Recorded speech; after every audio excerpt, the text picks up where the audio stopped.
Hello and welcome to a tropical update from Cayman Hurricane Center. I'm Adam McDoom.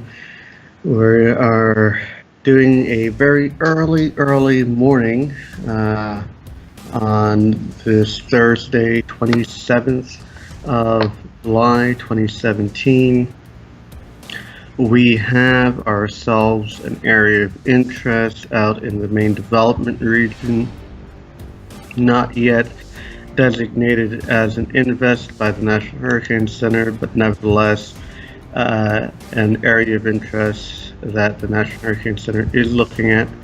It has a 30% chance of developing over the next 5 days as this system moves off towards the west.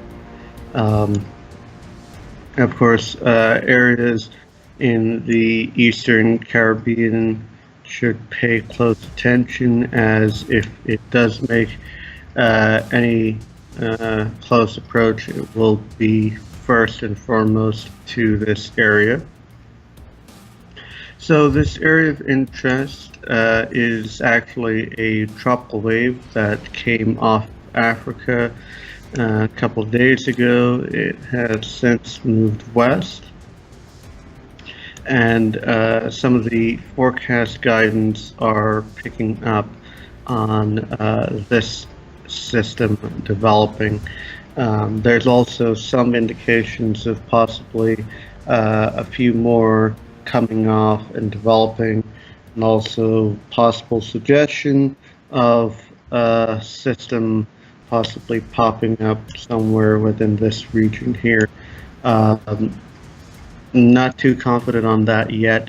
We'll have to wait and see how things play out, but at the present time, our main area of interest is this system here. So this is how the area looks on satellite imagery. So again, our tropical wave is located here within this broad monsoonal flow. Again, there's also another tropical wave along here. There has been noted of some rotation taking place within this area here. Another broad kind of area of rotation occurring along here. Overall, development of the system would be slow as we wait for all of this to kind of consolidate and try to form something, as it makes its way very slowly, 5 to 10 knots off towards the west. Fairly lighter trade winds across the area, so not much of an issue with this thing running at very high speeds off towards the west.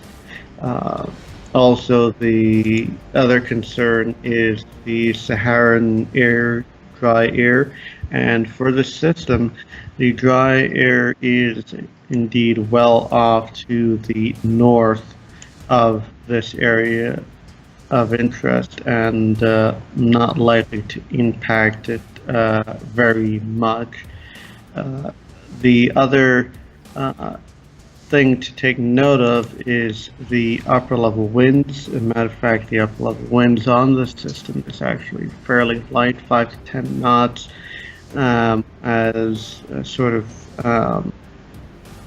anticyclonic outflow is sort of there around the system, and it extends pretty far to the west. Wind shear doesn't actually start picking up till generally this area, and it is being supported by the upper level troughing that goes across through here. This is probably going to start moving up and out, and the shear within this area is expected to lift out and weaken, and that is suggested by the forecast guidance that especially as we get into towards August. The other thing to take note, and I don't have the graphic on here at this time, but maybe on the next update, We also have a very, very strong convectively coupled Kelvin wave, which is in the Pacific Basin at the present time, and it is forecasted to move eastwards into the Atlantic Basin.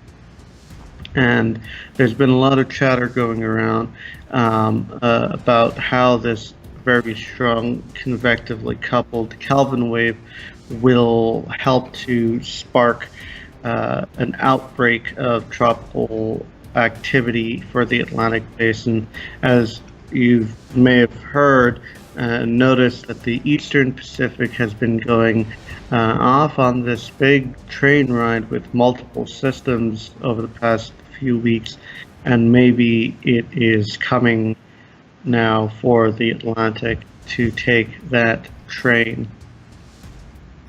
So we'll see how things play out over the coming days and over the coming weeks as the conditions in the Atlantic Basin continue to head towards more favored conditions, and we start to see much more better tropical waves and area of interest to develop as we head further into the season.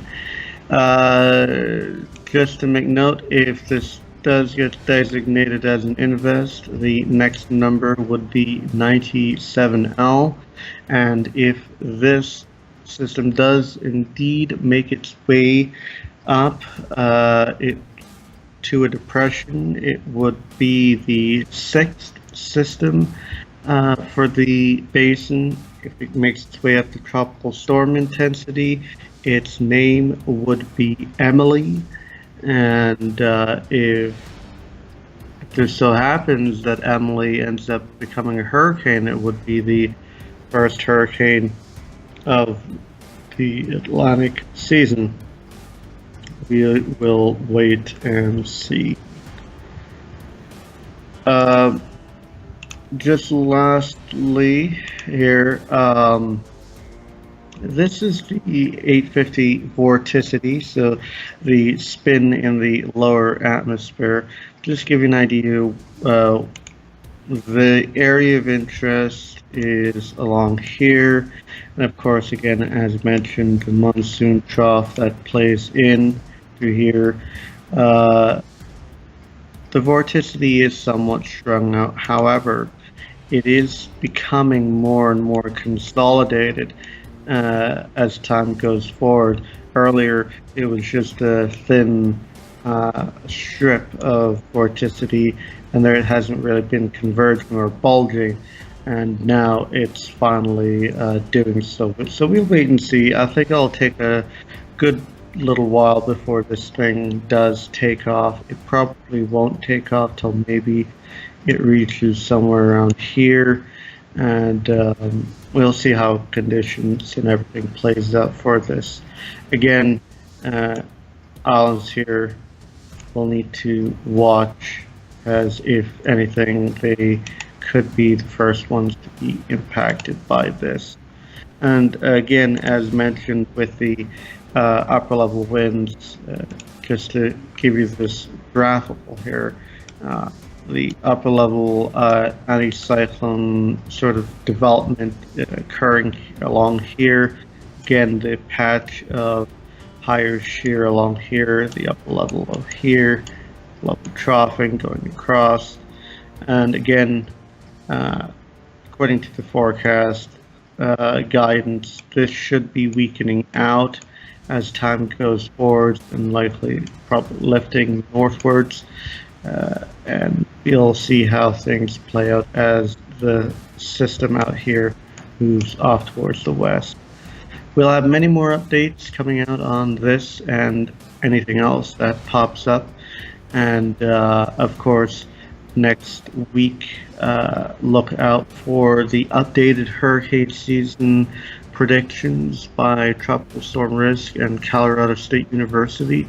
They'll be coming out with their updates then, as well as NOAA, National Hurricane Center, CPC would be coming out with their update as well in August. I believe it's around the 9th that they should be coming out with their next update.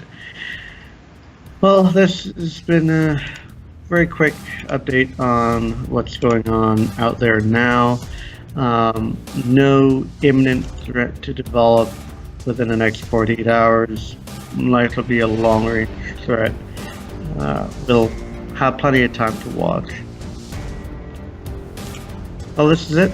Adam McDoon for Cayman Hurricane Center, and I will be seeing you guys later.